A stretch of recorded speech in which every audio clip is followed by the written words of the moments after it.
Oke, baik, perkenalkan nama saya Ishak Brandi Putramoy, NIM 183030142, kelas Sosiologi C, semester 6, mata kuliah Pendidikan Anti Korupsi, Prodi Sosiologi, Fakultas Ilmu Sosial dan Ilmu Politik, Universitas Nusa Cendana Kupang.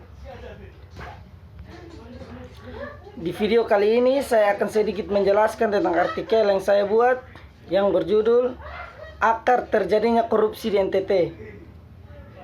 Sebelum kita masuk ke dalam akar korupsi di NTT, sebelum itu mari kita mengetahui sedikit apa itu korupsi. Korupsi atau rasuah adalah tindakan pejabat publik, baik politisi maupun pegawai negeri, serta pihak lain yang terlibat dalam tindakan itu yang secara tidak wajar dan tidak legal menyalahgunakan kepercayaan publik yang dikuasakan kepada mereka untuk mendapatkan keuntungan sepihak. Korupsi bukan hanya merupakan problem etika atau moral yang mengganggu kepentingan publik, ia juga merupakan persoalan sosial politik berjangka panjang. Korupsi tidak hanya menggerogoti anggaran negara, tetapi juga kapasitasnya untuk menjalankan pembangunan dan menyejahterakan rakyat. Bahkan perlahan tapi pasti, korupsi terus berdampak pada penggunaan sumber daya alam dan memperlebar ketimpangan sosial serta dapat berdampak merosotkan kualitas demokrasi dalam berbagai bentuk. Seperti politik uang dan transaksi, mahar politik setiap menjelang pemilu, kendati selama lebih dari 15 tahun terakhir sudah dilakukan berbagai upaya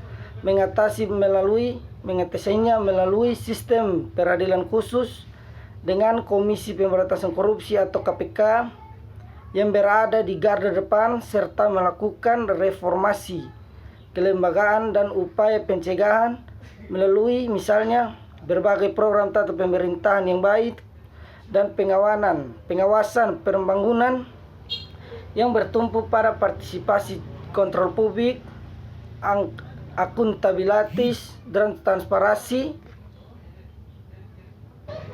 Seperti politik uang dan transaksi, mahar politik setiap menjelang pemilu, kendati selama lebih dari 15 tahun terakhir sudah dilakukan berbagai upaya mengatasi melalui sistem peradilan khusus dengan Komisi Pemberantasan Korupsi atau KPK yang berada di garda depan serta melakukan reformasi kelembagaan dan upaya pencegahan melalui misalnya berbagai program tata pemerintah yang baik dan pengawasan pembangunan yang bertumpu pada partisipasi kontrol publik, akuntabilitas dan transparansi.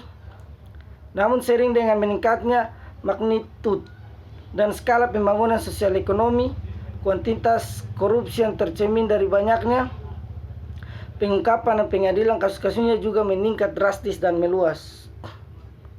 Otonomi daerah yang semula dianggap sebagai salah satu jalan terbaik memperluas partisipasi demokratik dari bawah, kini malah ikut andil memperluas dan memperdalam korupsi dalam berbagai bentuk yang tidak hanya bertujuan untuk memperkaya diri sendiri dan kelompok, tetapi juga untuk menggalang dana bagi pembiayaan politik elektoral. Dari sisi historis, modus korupsi yang mendalam dan meluas tersebut bisa dipandang sebagai kelanjutan perburuan rente dan kolusi, korupsi dan nepotisme ala Orde Baru dalam iklim demokrasi.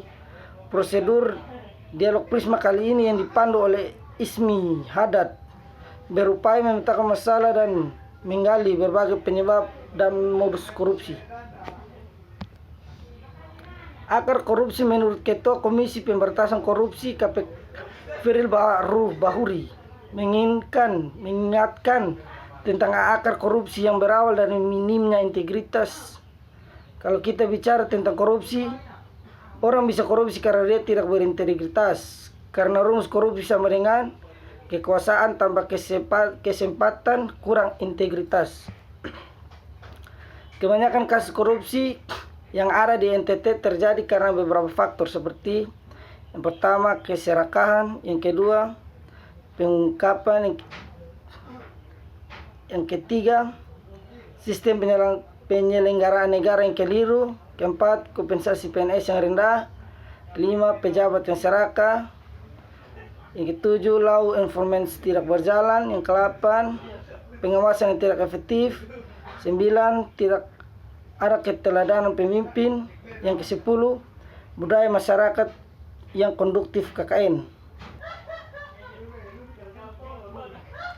Adapun yang menjadi sebab perlakuan penegakan hukum aparat kepolisian dan kejaksaan bukan saja disebabkan karena kasus korupsi sering dipandang sebagai kasus membawa berkah, utamanya bagi pengacara, tetapi juga disebabkan karena keberadaan Undang-Undang Tindak Pidana Korupsi dan Undang-Undang KPK.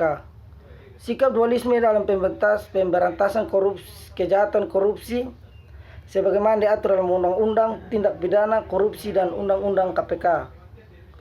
Beberapa alasan dan fakta bahwa tebang pilih dan perlakuan tidak sama di depan hukum oleh penegak hukum dapat diajukan sebagai berikut. Pertama, praktik menegakkan hukum dalam tebang pilih terhadap terdakwa atau tersangka terjadi ketika baik polisi, jaksa dan juga pihak kekuatan masyarakat NTT sebagai gerakan masyarakat NTT membiarkan pelaku kejahatan tidak saja dengan bebas berkeliaran bahkan menjadi calon kepala daerah, tetapi juga setelah mendapatkan keputusan hakim sekalipun mereka dapat kembali menduduki jabatan publik tertentu. Hal ini biasanya terjadi ketika terdakwa tersangka dapat dijadikan sumber uang oleh karena mereka mampu membayar oknum-oknum penegak hukum yang nakal. Yang kedua, perlakuan penegak hukum menjadi tidak setara atau tebang pilih karena sifat dari Undang-Undang KPK yang secara sengaja membuat pengelompokan proses penegak hukum ke dalam dua kategori. Sekian dari video saya tentang sedikit masalah akar dari kasus korupsi di NTT. Jika ada salah kata atau kekurangan saya memohon maaf. Terima